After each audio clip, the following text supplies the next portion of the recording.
శ్రీ సాయినాథాయ నమః. శ్రీ సాయి సచ్చరిత్రము 28వ అధ్యాయము. బాబా తన భక్తులను షిరిడీకి రప్పించుకొనుట, లక్ష్మీచందు, బురహాన్పూర్ మహిళ, మేఘశ్యాముడు మొదలగు వారి అనుభవములు. శ్రీ సాయి అనంతుడు. చీమలు పురుగులు మొదలుకొని బ్రహ్మ పర్యంతము సకల జీవుల యందు నివసించును. వారు సర్వాంతర్యామి. వేద జ్ఞానమందు, ఆత్మ సాక్షాత్కార విద్య యందు వారు పారంగతులు. ఈ రెండింటిలోనూ వారికి ప్రావీణ్యం ఉండుటచే వారు సద్గురువులు అనిపించుకొనుటకు సమర్థులు. పండితులైనప్పటికీ శిష్యులను ఎవరైతే ప్రేరేపించలేరో వారు సద్గురువులు కానేరరు. సాధారణముగా తండ్రి శరీరమును పుట్టించును, పిమ్మట చావు జీవితమును వెంబడించును. కానీ సద్గురువు చావు పుట్టుకలను రెంటినీ దాటింతురు. కాబట్టి వారందరికంటే దయార్థ హృదయులు. సాయిబాబా అనేక సార్లు ఇట్లు నుడివిరి: నా మనుషుడు ఎంత దూరమున ఉన్నప్పటికీ, 1000 క్రోసుల దూరమున ఉన్నప్పటికీ, పిచ్చుక కాళ్లకు దారము కట్టినట్లు ఇచ్చునట్లా అతనిని షిరిడీకి లాగెదను. అటువంటి 3 పిచ్చుకల గురించి ఈ అధ్యాయములోని చెప్పుకొందము. ఒకటి, లక్ష్మీచందు. అతడు మొట్టమొదట రైల్వేలోను, అటు తరువాత బొంబాయిలోని శ్రీ వెంకటేశ్వర ముద్రణాలయములందును, తదుపరి ర్యాలీ బ్రదర్స్ కంపెనీలోను గుమ్మస్తాగా ఉద్యోగము చేసెను. 1910వ సంవత్సరమున అతనికి బాబా సాంగత్యము లభించెను. శాంతాక్రజులోని క్రిస్మస్ పండుగకు 1-2 మాసములకు పూర్వము స్వప్నములోని గడ్డముతోని ఉన్న ఒక ముసలివానిని చుట్టూ భక్తులు గుంపులుగా కూడి ఉన్నట్లు చూచెను. కొన్నాళ్ల తరువాత దాసగను కీర్తన వినుటకు తన స్నేహితుడగు దత్తాత్రేయ మంజునాథ్ బిజూర్ ఇంటికి వెళ్ళెను. కీర్తన చేయునప్పుడు దాసగను బాబా పటమును సభలో పెట్టుట ఆచారము. స్వప్నములోని చూచిన ముసలివాని ముఖలక్షణములు ఈ పటములోనున్నవానికి సరిపోయింది. కావున తాను సాయిబాబాను స్వప్నములో చూచినట్లు గ్రహించెను. పటము దాసగను కీర్తన, తుకారాం జీవితము, అప్పుడు దాసగను చెప్పుచున్న హరికథ ఇవన్నీయును మనస్సున నాటి లక్ష్మీచందు షిరిడీకి పోవుట కుబ్బిళ్ళూరుచుండెను. సద్గురుని వెతుకుటలోను, ఆధ్యాత్మిక కృషి ఎందును దేవుడు భక్తులకు సహాయపడునన్నది భక్తుల అనుభవమే. ఆనాటి రాత్రి 8 గంటలకు అతని స్నేహితుడకు శంకర్రావు వచ్చి తలుపు తట్టి షిరిడీకి వచ్చదవా అని అడిగెను. అతని ఆనందమునకు అంతు లేకుండెను. షిరిడీకి పోవలేననియు నిశ్చయించుకొనెను. పినతండ్రి కొడుకు వద్ద 15 రూపాయలు అప్పు పుచ్చుకొని కావలసిన ఏర్పాట్లన్నీయును చేసుకొనిన పిమ్మట షిరిడీకి పయనమయ్యను. రైలులోని అతడును స్నేహితుడగు శంకర్రావును భజన చేసిరి. సాయిబాబాను గూర్చి తోటి ప్రయాణికులను అడిగిరి. చాలా సంవత్సరముల నుండి షిరిడీలోనున్న సాయిబాబా గొప్ప గవలనియు వారు చెప్పిరి. కొప్పర్గాం రాగానే అతడు బాబా కొరకు జామ పండ్లను కొనవలనని అనుకొనెను. కానీ ఆ గ్రామ పరిసరములను, ప్రకృతి దృశ్యములను చూచి ఆనందించి ఆ విషయమును మరచెను. షిరిడీ సమీపించుచుండగా వానికి సంగతి జ్ఞప్తికి వచ్చెను. అప్పుడే ఒక ముసలమ్మ నెత్తిపై జామపండ్ల గంప పెట్టుకుని తన గుర్రపు బండి వెంట పరిగెత్తుకొని వచ్చుచుండెను. అతడు బండి నాపి కొన్ని ఎంపుడు పండ్లను మాత్రమే కొనెను. అప్పుడు ఆ ముసలమ్మ తక్కిన పండ్లను కూడా తీసుకుని తన పక్షమున బాబాకు అర్పితము చేయుడనియు కోరెను. జామ పండ్లను కొనవలనని అనుకొనుట, ఆ విషయమే మరచుట, ముసలమ్మను కలుసుకొనుట, ఆమె భక్తి ఇవన్నీయును ఇద్దరికిని ఆశ్చర్యమును కలుగజేసెను. ఆ ముసలమ్మ తాను స్వప్నములో చూచిన ముసలివాని బంధువై ఉండవచ్చుననియు అనుకొనెను. అంతలోనే బండి షిరిడీ చేరను. వారు మసీదు వైపు ఉన్న జెండాలను చూచి నమస్కరించిరి. పూజా సామాగ్రితో మసీదునకు వెళ్ళి బాబాను ఉచిత రీతిన పూజించిరి. లక్ష్మీచందు మనసు కరిగెను. బాబాను చూచి చాలా సంతసించెను. సువాసన గల తామర పువ్వున భ్రమరము చూసి సంతసించునట్ల బాబా పాదములను చూసి సంతసించెను. అప్పుడు బాబా ఇట్టరను: టక్కరివాడు దారిలోని భజన చేయును, నన్ను గూర్చి ఇతరులను విచారించుచుండును. ఇతరులను అడగనేలా, మన కండ్లతోడ సమస్తము చూడవలయును. ఇతరులను అడగవలసిన అవసరమేమి? నీ స్వప్నము నిజమైనదా కాదా అన్నది ఆలోచించుము. మార్వాడి వద్ద 15 రూపాయలు అప్పు తీసుకొని షిరిడీ దర్శనము చేయవలసిన అవసరమేమి? హృదయంలోని కోరిక ఇప్పుడైనను నెరవేరినదా? ఈ మాటలు విని బాబా సర్వజ్ఞత్వమునకు లక్ష్మీచందు ఆశ్చర్యపడెను. బాబాకి ఈ విషయములన్నీ ఎట్లా తెలిసినవనియు అతడు ఆశ్చర్యపడెను. ఇందులోని ముఖ్యముగా గమనింపదగినది, బాబా దర్శనము కొరకు గాని, సెలవు రోజు అనగా పండుగ దినము గడుపుటకు గాని, తీర్థయాత్రకు పోవుటకు గాని అప్పు చేయరాదనియు బాబా అభిప్రాయము. సాంజ, ఉప్మా. మధ్యాహ్న భోజనమును కూర్చున్నప్పుడు లక్ష్మీచందుకు ఒక భక్తుడు సాంజాను ప్రసాదముగా ఇచ్చెను.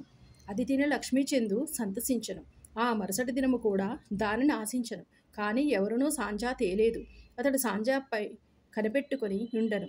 మూడవ రోజు హారతి సమయమునందు బాపూసాహెబ్ జోగు ఏమి నైవేద్యం తీసుకొని రావలయుననియు బాబాను అడిగెను. సాంజా తీసుకొని రమ్మని బాబా చెప్పెను. భక్తులు 2 కుండల నిండా సాంజా తెచ్చిరి. లక్ష్మీచందు చాలా ఆకలితో ఉండెను.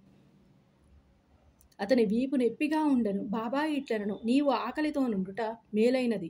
కావలసినంత సాంజా తిను. నీవు నీ వీపు నొప్పికి ఏదైనను ఔషధమును తీసుకొనుము. బాబా తన మనసును కనుగొనుననియు లక్ష్మీచందు రెండవసారి ఆశ్చర్యపడెను. బాబా ఎంత సర్వజ్ఞుడు! దోషదృష్టి. ఆ సమయముననే లక్ష్మీచందు చావడి ఉత్సవమును చూచెను. అప్పుడు బాబా దగ్గుచే బాధపడుచుండెను. ఎవరిదో దోషదృష్టి ప్రసరించుటచే బాబాకు బాధ కలిగినదని అనుకొనను. ఆ మరుసటి ఉదయమున లక్ష్మీచందు మసీదునకు పోగా బాబా శ్యామాతో నిట్టనను, ఎవరిదో దోషదృష్టి నా వైపు పడుటచే నేను బాధపడుచున్నాను. ఇట్లు లక్ష్మీచందు మనసులో ఏమి భావించుచుండెనో అది అంతయును బాబా వెల్లడి చేయుచుండెను. ఈ విధముగా సర్వజ్ఞతకు కారుణ్యమునకు కావలసినటువంటి నిదర్శనములన్నీయును కని లక్ష్మీచందు బాబా పాదములపై పడి, మీ దర్శనం వలన నేనెంతో సంతోషించితిని. ఎల్లప్పుడూ ఆయన దయాదాక్షిణ్యమును చూపి నన్ను రక్షించుము. నాకు ఈ ప్రపంచంలోని మీ పాదములు తప్ప ఇతర దైవం లేదు. నా మనసు ఎల్లప్పుడూ మీ పాద పూజ యందు, మీ భజన యందు ప్రీతి చెందునుగాక. మీ కటాక్షముచే నన్ను ప్రపంచ బాధల నుంచి కాపాడుదురుగాక.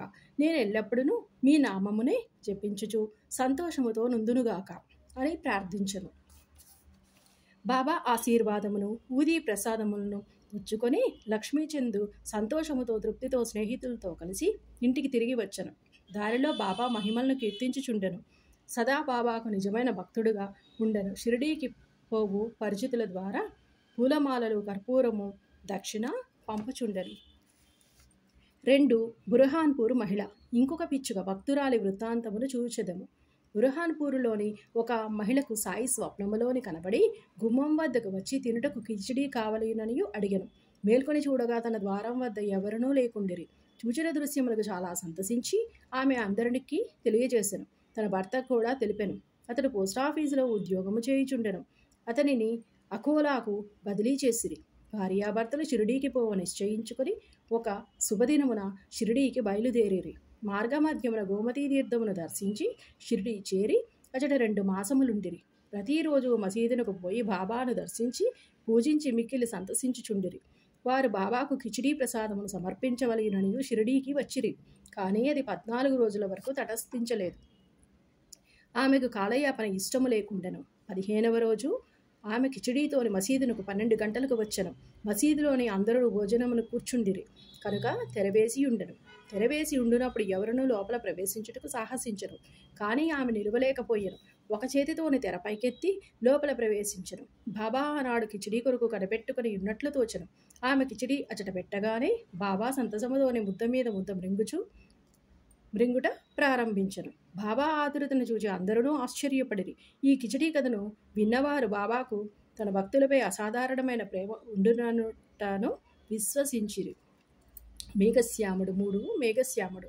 ఇక అన్నింటికంటే పెద్దదైన 3వ పిచ్చుక గురించి వినుడు. విరంగాం నివాసియగు మేఘశ్యాముడు హరివినాయక సాటే గారి వంట బ్రాహ్మణుడు.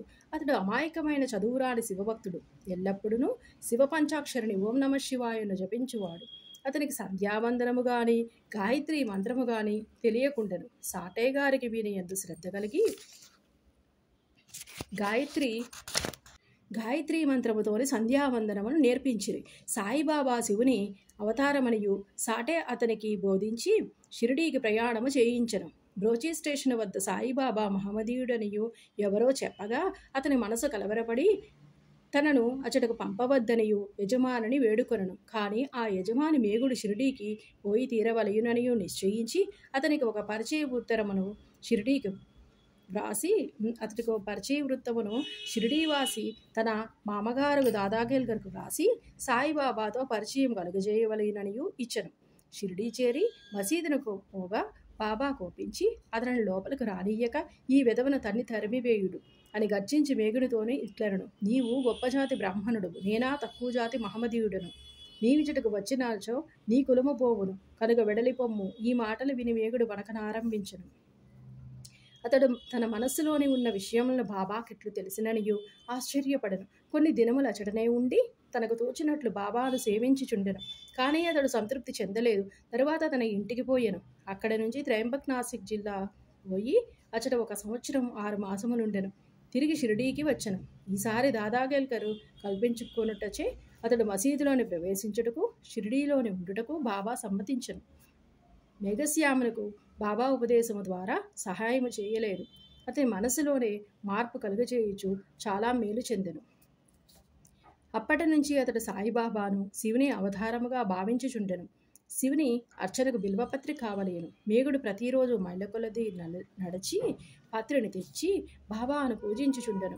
గ్రామంలోని ఉన్న దేవతలందరినీ పూజించిన పిమ్మట మసీదునకు వచ్చి బాబా గద్దకు నమస్కరించి పిదప బాబాను పూజించుచుండెను. కొంతసేపు వారి పాదములను నొక్కిన పిమ్మట బాబా పాదతీర్థమును త్రాగుచుండెడివారు. ఒకనాడు ఖండోబా మందిరం వాకిలి మూసియుండుటచే ఖండోబాదేవుని పూజింపక మసీదునకు వచ్చెను.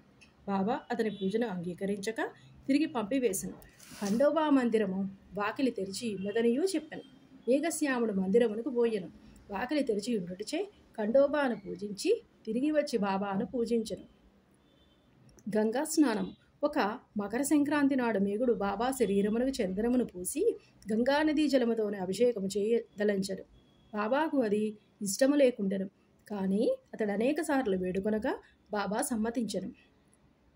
మేఘశ్యాముడు రానుపోను 8 క్రోసుల దూరము నడిచి గోమతీ నదీ తీర్థము తేవలసి ఉండెను. అతడు తీర్థము తెచ్చి యత్నములన్నీయును చేసుకొని బాబా వద్దకు 12 గంటలకు వచ్చి స్నానమునకు సిద్ధముగా నుండుమనను. బాబా తనకు అభిషేకం వలదనియు ఫకీరు నగుటచే గంగానదీ జలముతో ఎట్టి సంబంధము లేదనియూ చెప్పెను. కానీ మేగుడు వినలేదు. శివునికి అభిషేకం ఇష్టం కనుక తనకు శివుడైన బాబాకు అభిషేకము చేసి తీరవలననియూ పట్టుబట్టను.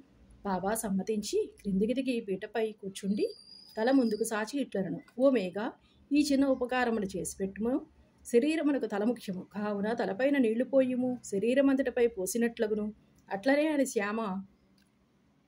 మేఘశ్యాముడు ఒప్పుకొని నీళ్ల కుండను పైకెత్తి తలపై పోయే ప్రయత్నించెను. కానీ భక్తి పారవస్యమున హరగంగే హరగంగే అనుచు శరీరం అంతటిపై నీళ్లు పోసెను. కుండను ఒక ప్రక్కన పెట్టి బాబా వైపు చూచెను. వారి ఆశ్చర్యానందమునకు మేరలేదు. బాబా తల మాత్రమే తడిసి శరీరమంతయును పొడిగా నుండెను. త్రిశూలము లింగము. మేఘశ్యాముడు బాబాను 2 చోట్ల పూజించుచుండెను. మసీదులో బాబాను స్వయంగా పూజించుచుండెను. వాడాలోని నానాసాహెబ్ చంద్రోర్కర్ ఇచ్చిన పటమును పూజించుచుండెను. ఈ ప్రకారం 12 నెలలు చేసెను. వాని భక్తికి మెచ్చుకొనెనని తెలుపుటకు బాబా అతనికి ఒక దృష్టాంతమును చూపెను. ఒకనాడు వేకువజామున మేగుడు తన శయ్యపై పడుకుని కండ్లు మూసి ఉన్నప్పటికీ లోపల ధ్యానము చేయుచు బాబా రూపమును చూచెను. బాబా అతనిపై అక్షతలు జల్లి మేఘా త్రిశూలమును గీయుము అని చెప్పి అదృశ్యుడయ్యను. మేగుడు బాబా మాటలు విని ఆతురతగా కండ్లు తెరచెను. బాబా కనిపించలేదు. కానీ అక్షతలు అక్కడక్కడ పడి ఉండెను. బాబా వద్దకు పోయి చూచిన దృశ్యమును గూర్చి చెప్పి త్రిశూలమును గీయుట ఆజ్ఞ ఇమ్మనను. బాబా ఇట్లనడు, నా మాటలు వినలేదా? త్రిశూలమును గీయమంటిని. అది దృశ్యము కాదు, స్వయముగా వచ్చి నేనే చెప్పితిని. నా మాటలు పొల్లుగావు, అర్థవంతములు. మేగుడిట్లు పలికను, మీరు నన్ను లేపినట్టులా భావించితిని. తలుపులన్నీయును వేసి ఉండుటచే అది దృశ్యమనుకొంటిని. బాబా తిరిగి ఇట్లు జవాబిచ్చను, ప్రవేశించుటకు నాకు వాకిలి అవసరము లేదు, నాకు రూపమూ లేదు. నేను అన్ని చోట్ల నివసించుచున్నాను.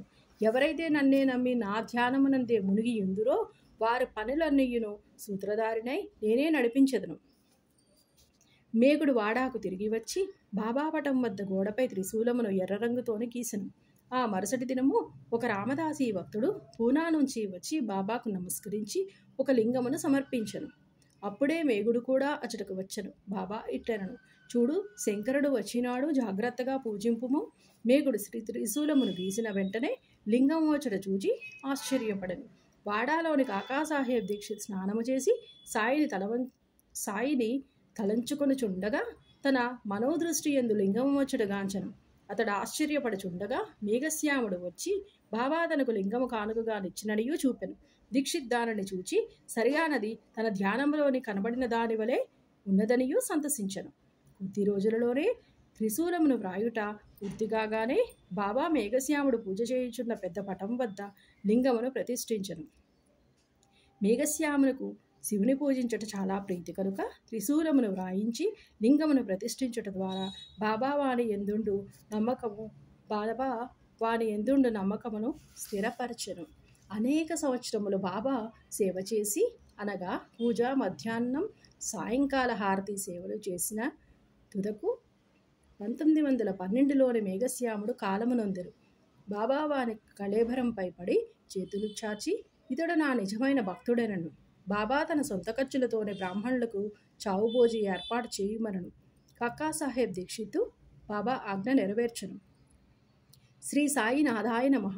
శ్రీ సాయి సచ్చరిత్రము 28వ అధ్యాయము సంపూర్ణము. సద్గురు శ్రీ సాయి నాథార్పణమస్తు. శుభం భవతు.